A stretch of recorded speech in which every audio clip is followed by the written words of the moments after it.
இந்திய சமூகத்தை பார்க்கும்போது இங்கே ஜாதி அப்படிங்கிறதும் மிகப்பெரிய ஒரு கட்டமைப்பாக இருக்குது இல்லைங்களா? இனக்குழுவாக பிரிஞ்சு பிரிஞ்சு பிரிஞ்சு வாழணும், நாங்கள் தூயமான ஒரு ரத்தம் சார்ந்தவர்கள், எங்களுள்ள எந்த கலப்பும் இல்லை அப்படின்னு நினைக்கிறாங்க. ஆனால் இந்த டிஎன்ஏ சயின்ஸ் காட்டுறது என்னன்னாக்கா, உண்மையிலே ஒருத்தர் கூட கலப்பு இல்லாதவங்க உலகத்திலே இல்லை. இப்போ நீங்கள் ஜெர்மனி, நான் வசிக்கிறப்ப ஜெர்மனியை பார்த்தோம்னாக்கா, அங்கே மக்களுடைய சிந்தனை எதில் இருக்குது அப்படின்னு நீங்கள் பார்த்தீங்கன்னாக்கா, பொதுவாக புதுமை தேடல், இயற்கை ரசித்தல், வேலை செய்து சம்பாதிக்கிறது, இதுக்குள்ளேயே தான் வாழ்க்கை இருக்குது பாருங்க. ஆனால் இங்கே நம்ம பார்க்கும்போது, நான் எப்போதும் தமிழ்நாட்டுக்கு வரும்போது ஒரு டென்ஷன் இருந்துக்கிட்டே இருக்கு. இங்கே எல்லாரும் நினைப்பாங்க, வெள்ளைக்காரர்கள் வெள்ளையாக இருக்காங்களே, சைனீஸ் மஞ்சள் நிறமாக இருக்கிறாங்களே, மற்றவங்க வெளி நிலமாக இருக்கிறாங்களே, ஸோ அவங்களாம் வேறு வேறு இனத்துலேருந்து வந்தாங்களோ, அவங்க ஹோமோசெப்பின் இல்லையோ அப்படின்னு நினைக்கலாம். அப்படி இல்லை, எல்லாருமே ஹோமோசெப்பின். அதாவது ஆஃப்ரிக்காலேருந்து வந்தவங்கலேருந்து மாறி போனவங்க. எப்படி அவங்க சிகப்பாக மாறுறாங்க, இல்லை உயரமாக மாறினாங்க, எப்படி ஷோல்டர்ஸ் பெருசாக இருக்குது அப்படின்னா, அந்தந்த நிலத்தில் இருக்க அந்த பொருட்களை சாப்பிட்றது, அந்தந்த மிருகங்களை சாப்பிடும் போது நம்மளோட உடம்புக்குள்ளே இருக்க டிஎன்ஏல மாற்றங்கள் நிறைய நிகழுது. அப்போ நம்ம தோளோட வர்ணத்தை மாற்றுது, நம்மளோட உயரத்தை மாற்றுது, கண் அளவை மாற்றுது. ஸோ இது மாதிரி பல்வேறு மாற்றங்கள் வருது. அப்படி மாறியவர்கள் திரும்ப இங்கே வரும்பொழுது, இங்கே ஒரு கலப்பு நடக்கும்போது அந்த மாறிய ஒரு உருவமும் இங்கே இருக்க உருவமும் கலக்குது. அப்போ இன்னும் புதிய உருவங்கள் வருது.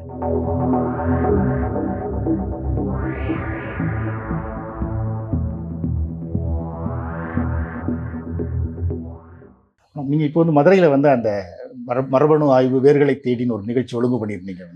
நம்ம ஏற்கனவே நம்ம வேர்களை தேடுறதுல தமிழ் தொல்லியல் அகழாய்வுகள், அப்புறம் இலக்கிய பதிவுகள், கல்வெட்டுகள், இப்படி பல்வேறு வகைகள் இருக்குது. இதில் மரபணு ஆய்வு எந்த வகையில் பங்களிக்கும்?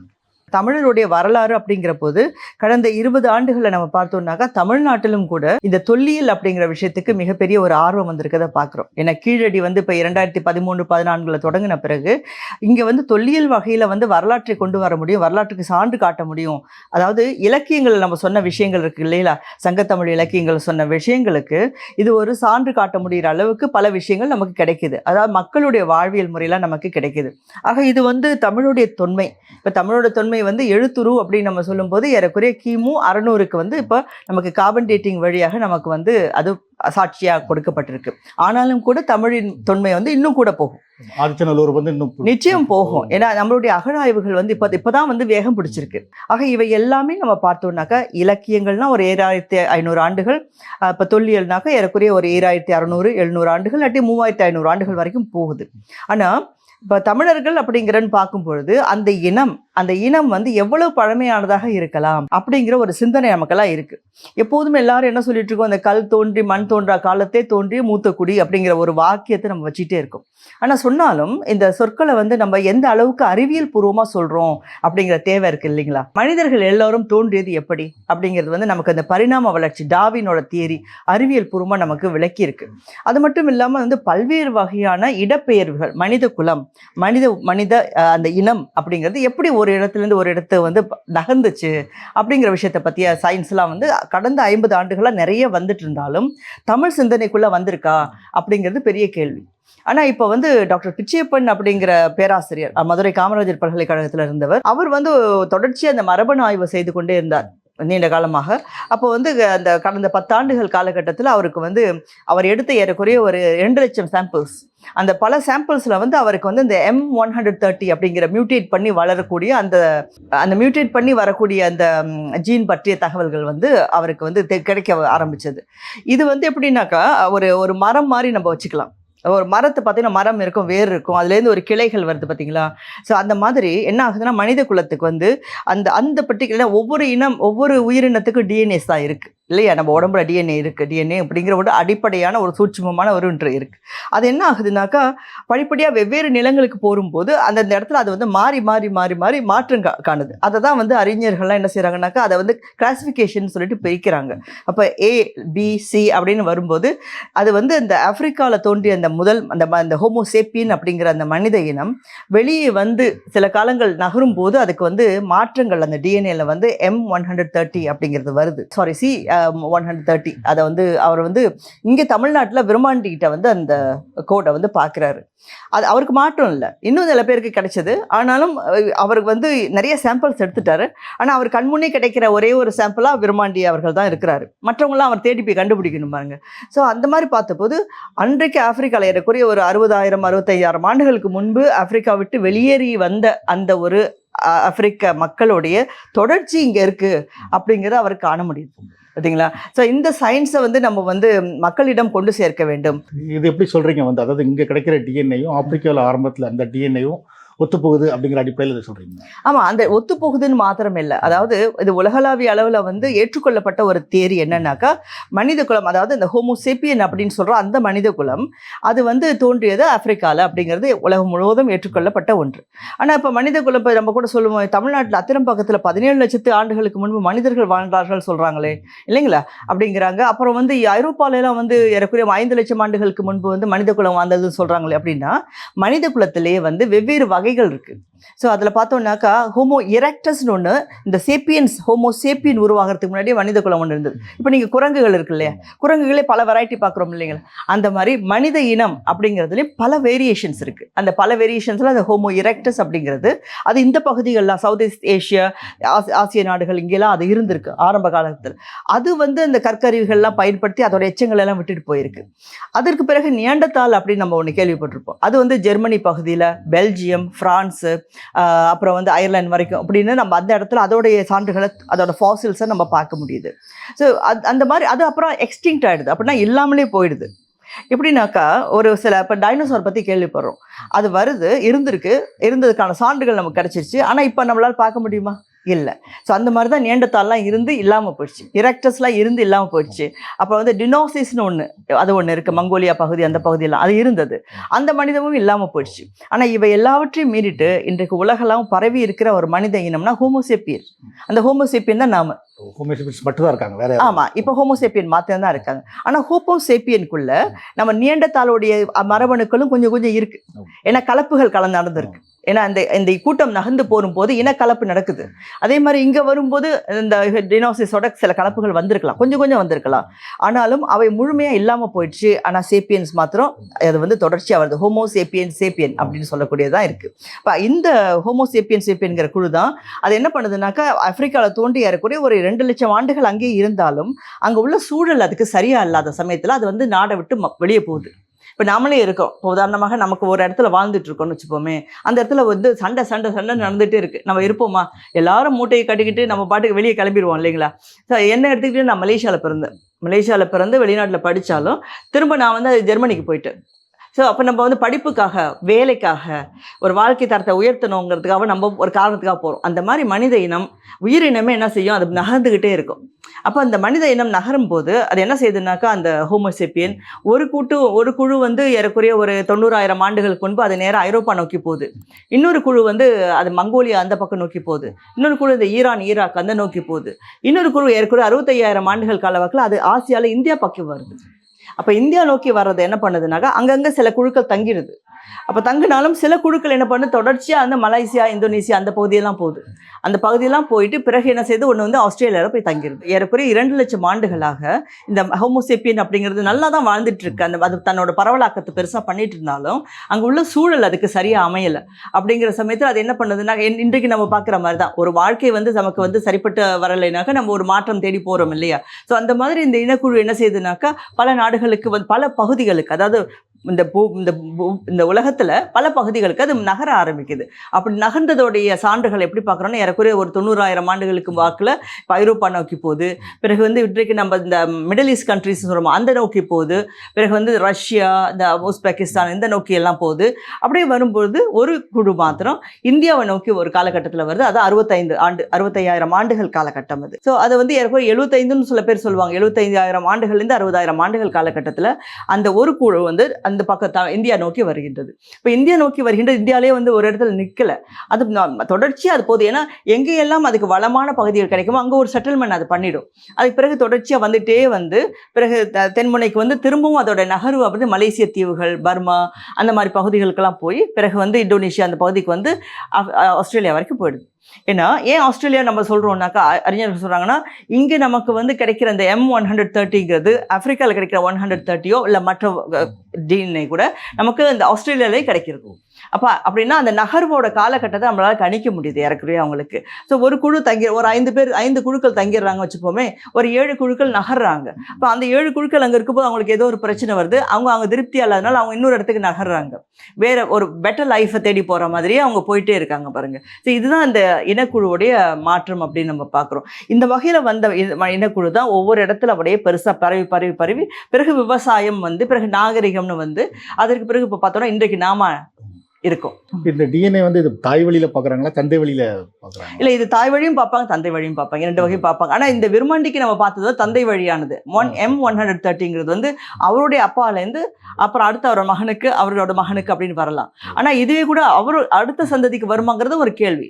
ஏன்னா அந்த ஜீன்கிறது சில இடத்துல வந்து மாறுபடும், அது எப்படி கலக்குதுங்கிறத பொறுத்து மாறுபடும் பாருங்க. இப்போ உலகம் முழுக்க இந்த இது சொந்தமா என்னென்ன ஆய்வுகள் நடந்துகிட்டு இருக்கு, இதுலேருந்து என்னென்ன முடிவுகள் வந்திருக்குன்னு சொல்ல முடியுமா? இல்லை, நிறைய ஆய்வுகள் நடந்துட்டு இருக்கு. அதாவது நமக்கு வந்து இங்கே புரிதல் இன்னும் குறைவா இருக்கு. இப்போ டானி ஜோசஃபோட புத்தகங்கள்ல அந்த ஏர்லி இந்தியா அப்படிங்கிற புத்தகம் நம்ம பார்த்துருக்கலாம்.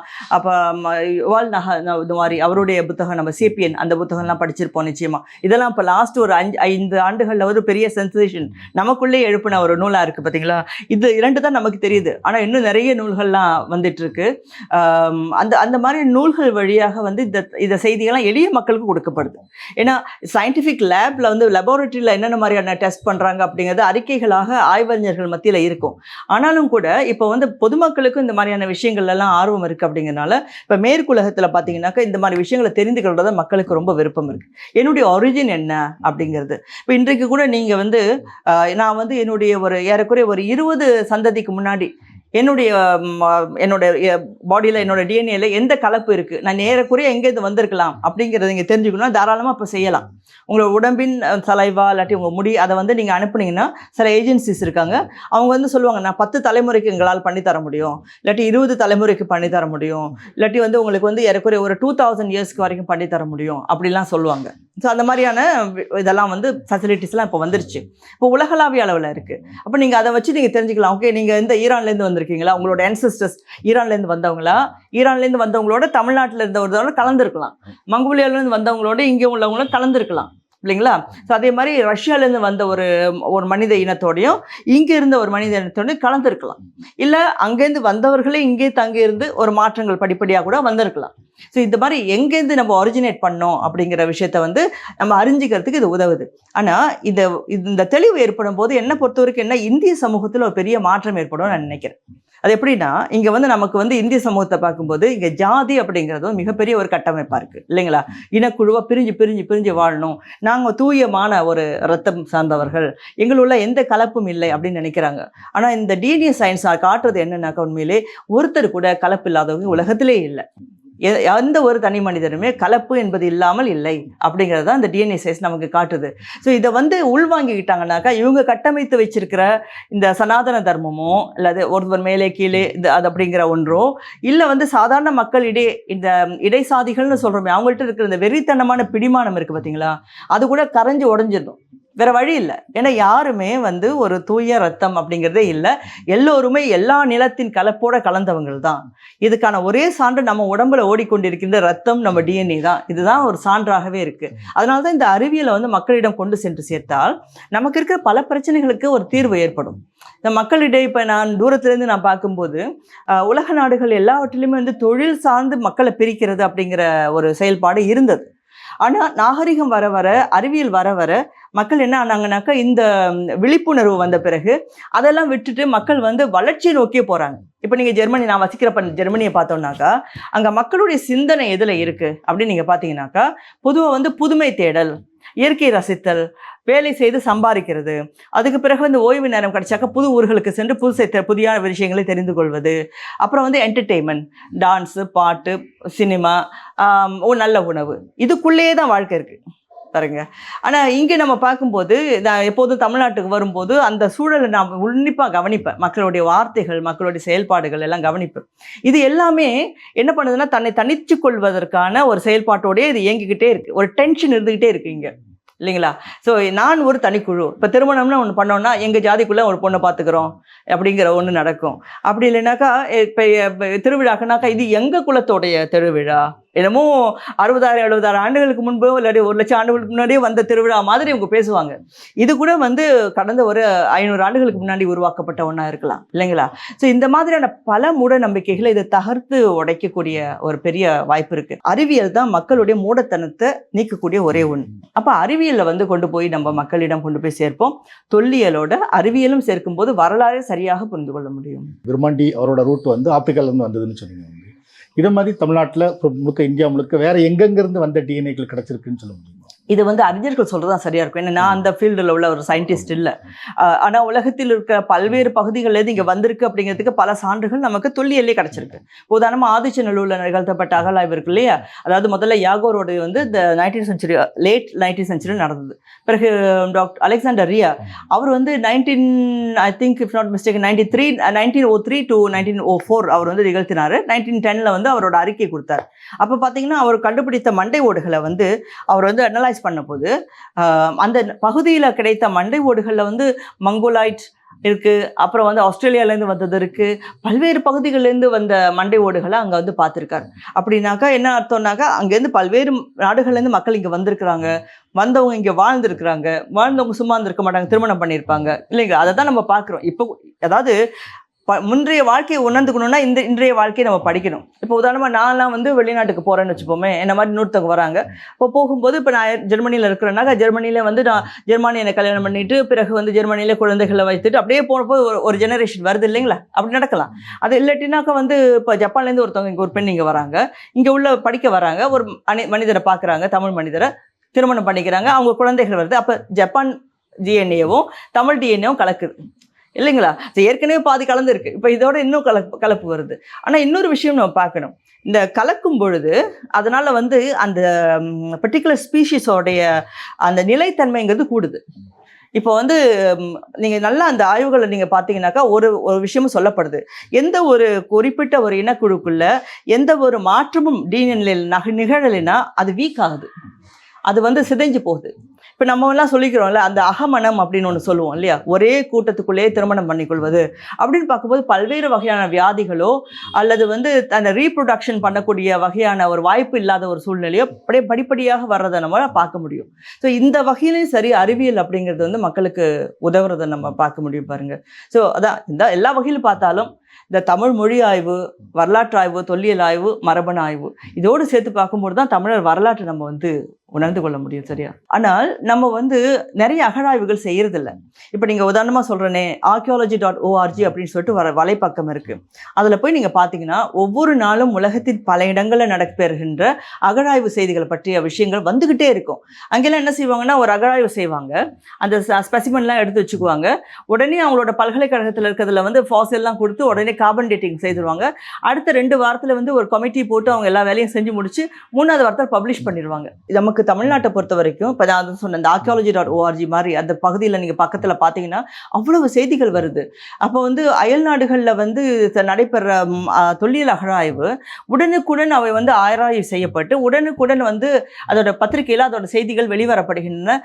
உடனே ஒரு செமினார் போடுறாங்க, ஒரு கான்ஃபரன்ஸ் போடுறாங்க. ஸோ இந்த உலகம் அப்படிங்கிறது, அந்த ஆய்வு உலகம்ங்கிறது ரொம்ப தெளிவாக கட்டமைக்கப்பட்ட அழகாக ஒரு ஸ்ட்ரக்சர் இருக்கக்கூடிய ஒரு வகையில் அங்கே இருக்குது.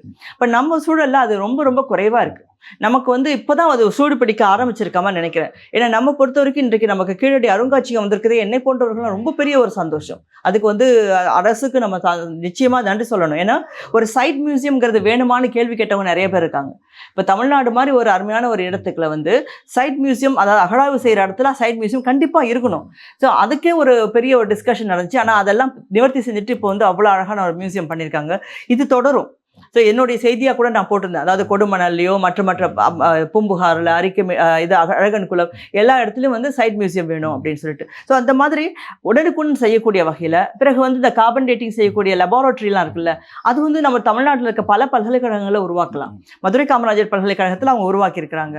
ஸோ அதே மாதிரி இப்போ சென்னை பல்கலைக்கழகத்திலோ இல்லை ப்ரைவேட்டாக இருக்க யூனிவர்சிட்டிஸ்லையோ அவங்க பண்ணிட்டாங்கன்னா வெளிநாடுகளுக்கு இந்த ஸ்பெசிமென்லாம் அனுப்புறதுக்கான செலவுகளை இங்கே குறைக்க முடியும் இல்லைங்களா, அதோட உடனுக்குடன் வர முடியும். அது மட்டும் இல்லாமல் நான் என்ன நினைக்கிறேன்னாக்கா, இந்த மரபணு ஆய்வு அப்படிங்கிறது அன்னைக்கு வந்து இந்த சிறப்பு சொற்பொழிவாளர்கள்ட்ட அதை கேட்டோம். எத்தனை பேர் இங்க வந்து எத்தனை பல்கலைக்கழகங்கள்ல இது இருக்கு அப்படின்னு கேட்டா, தமிழ்நாட்டுல மதுரை காமராஜர் பல்கலைக்கழகத்துல மட்டும்தான் இருக்கு. மற்றபடி தமிழ்நாட்டுக்கு வெளியே தான் சில பல்கலைக்கழகங்கள்ல இருக்கு அப்படின்னு சொன்னாங்க. ஸோ இந்த துறைகள் எல்லாம் நம்ம உருவாக்க வேண்டிய தேவை இருக்கு இல்லைங்களா? ஸோ இந்த துறைகள், பிறகு தொல்லியல் துறையில அதிகமான ஆட்களை வந்து வேலைக்கு அமர்த்த வேண்டிய தேவை இருக்கு நமக்கு.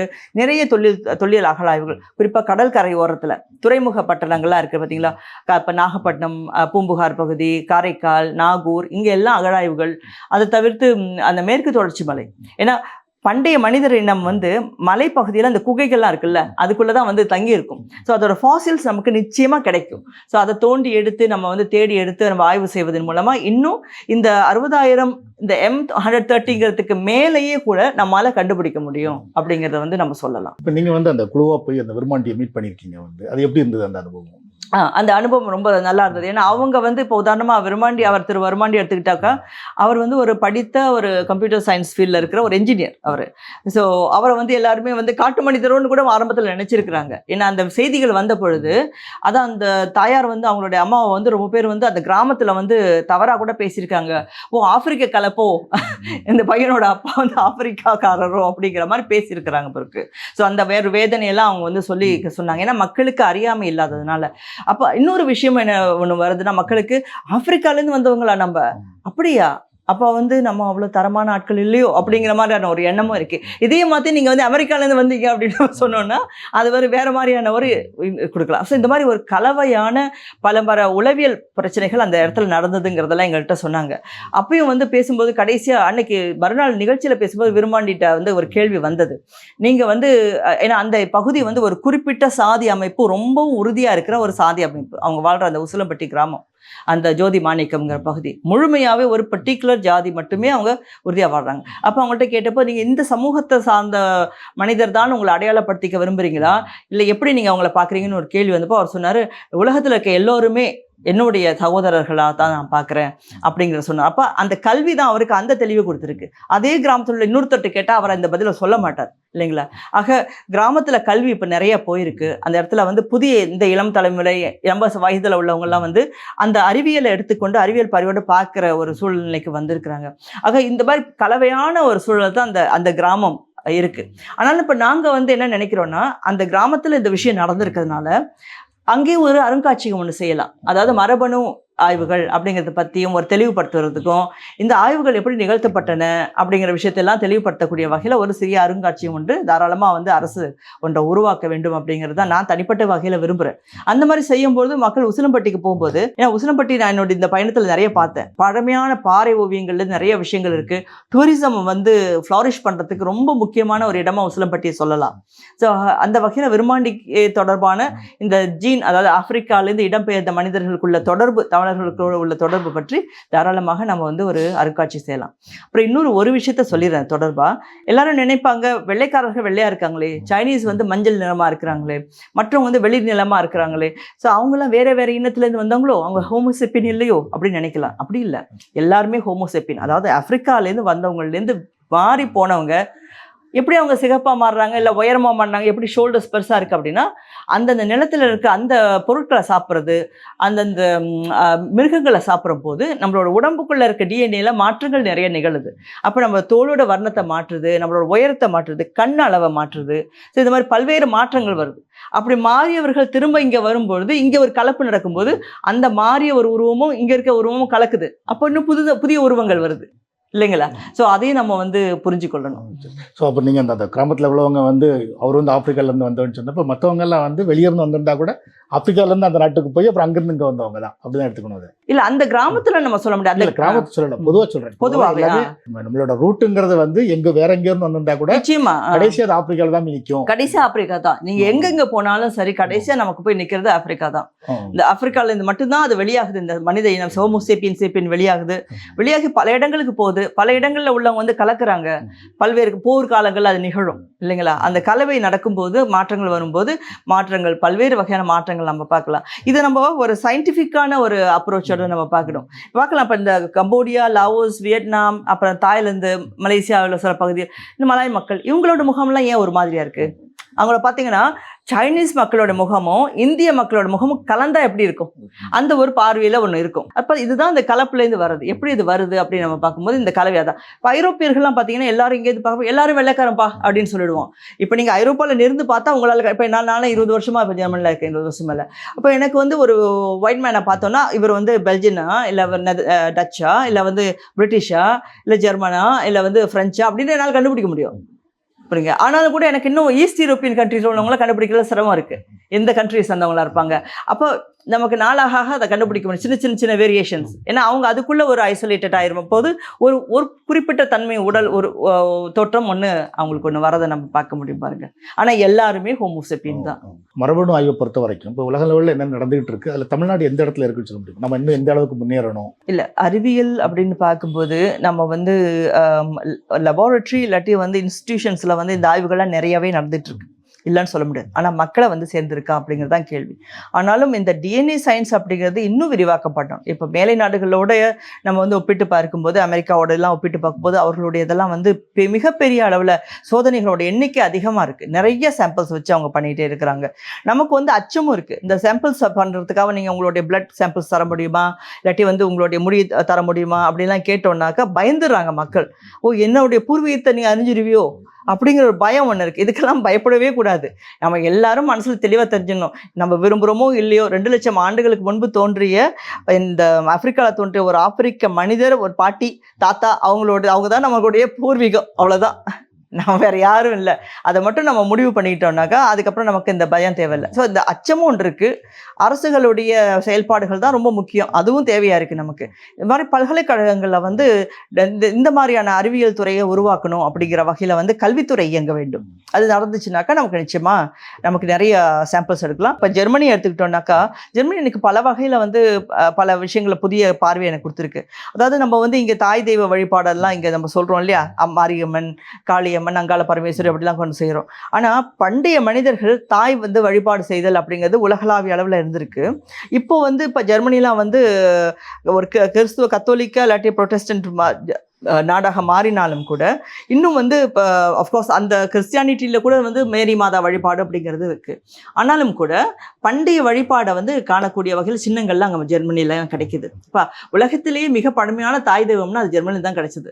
அது எப்படின்னா இந்த மாதிரி தான் அந்த கேஃப்குள்ளே போய் தேடி அவங்க போயிட்டு ஒரு பிக்னிக் போகிற போது இல்லாட்டி ஆய்வு செய்வதுக்குன்னு போகிற போது அவங்க வந்து பல ஃபாசில்ஸ்லாம் கண்டுபிடிச்சி அவங்க அறிவிப்பு சொன்னோம். உடனே பல்கலைக்கழகம், டியூபிங்கன் பல்கலைக்கழகம் வந்து ஆய்வு செஞ்சு பார்த்தபோது இவ்வளோ பெரிய தாய் தெய்வ சிலை கிடைச்சிது.